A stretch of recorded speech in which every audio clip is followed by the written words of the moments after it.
I'm Soledad O'Brien. Welcome to Matter of Fact from New York City. When the 116th U.S. Congress convenes on January 3rd, it will have the largest number of women ever elected. More than 120 women will join the House and Senate. And it's not just in politics where women are closing the gender gap. Today, women make up 47% of the U.S. labor force.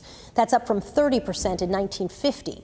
But when it comes to men understanding what women experience on the job, there's still a long way to go.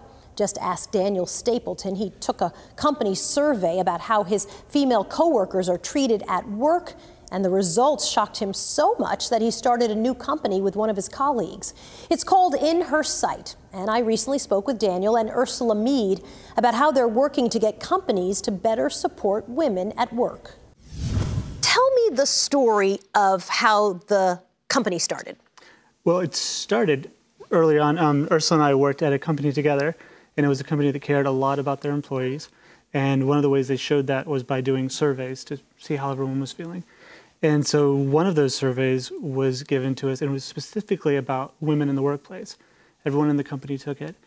And after we took the survey, we were kind of comparing notes on our responses. Ursula, myself, and a couple of women who sat near me. And it was an interesting kind of moment. Of course, it's not a revelation that people are having different experiences in life, but it was to you. But there was a bit of a... Did he have complete... I mean, what was your reaction? And give me an example of some of the questions that were different answers that you were giving them from what you were giving. It was to the level of, I mean, I just was not switched on to the idea. It was to the level of, one of the questions was, what are the percentage of, leadership that is women? And I said 50-50 because I was like, why wouldn't it be? Right. And when you stopped laughing, Ursula. Yeah, exactly.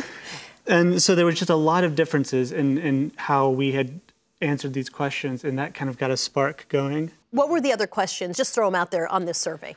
There were things about people being heard in meetings. There were things about, our opinions.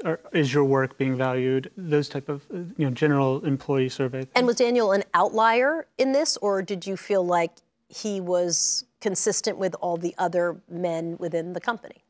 So I think that we saw then, and we continue to see in the work that we do today, that there are some big blind spots for men as a whole in the issues that women face.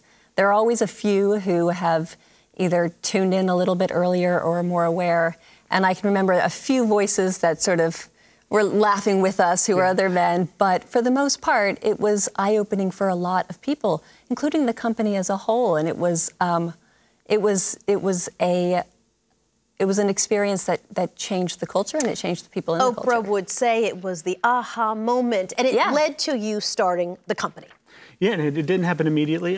It mostly led to me just kind of being more aware of this and observing this in my life, in the company and elsewhere. You polled 1,200 women and asked them if they had male allies at work. What was the response, and were you surprised by it? I was. So the response was close to 50%. We're not sure if they had male allies at work. They didn't know. They might not. Oh, that's sad. It is. And I think we talk a lot about how to engage men, whether to engage men. And I think that stat said to us, we need to do a better job of engaging men. One thing I realized early on working in a big office was that if I could get a guy to kind of say the thing that I was saying, it often took my message much farther. And I always appreciated that, but there was a bit of a rub, right? Like, what's the line between someone speaking up for you or speaking for you? Right. We tend to think of it as sort of redirecting attention as much as possible in those type of situations. How can you, if you get the attention, how can you guide it back to like, oh, so Ursula was saying this, or that's the idea that Ursula had just had, about this, and sort of just making sure that you're always redirecting to the person who deserves the credit for whatever's being said. Because sometimes I would feel like, hey, as long as it gets done, who cares about the credit? Yeah. I think that works up to a point. I mean, I think that's also part of the progress that we're making. How does harassment connect to all of this? Is it just because women are not in the 50-50 power structure? Is it as simple as that, or is it more complicated?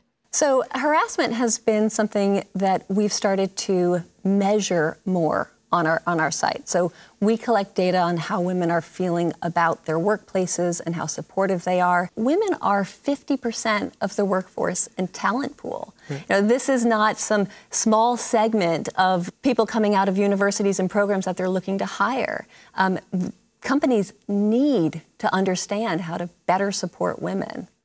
Hopefully they'll get it. Ursula Mead and Daniel Stapleton, so nice to have you guys. Thanks so much. Appreciate it.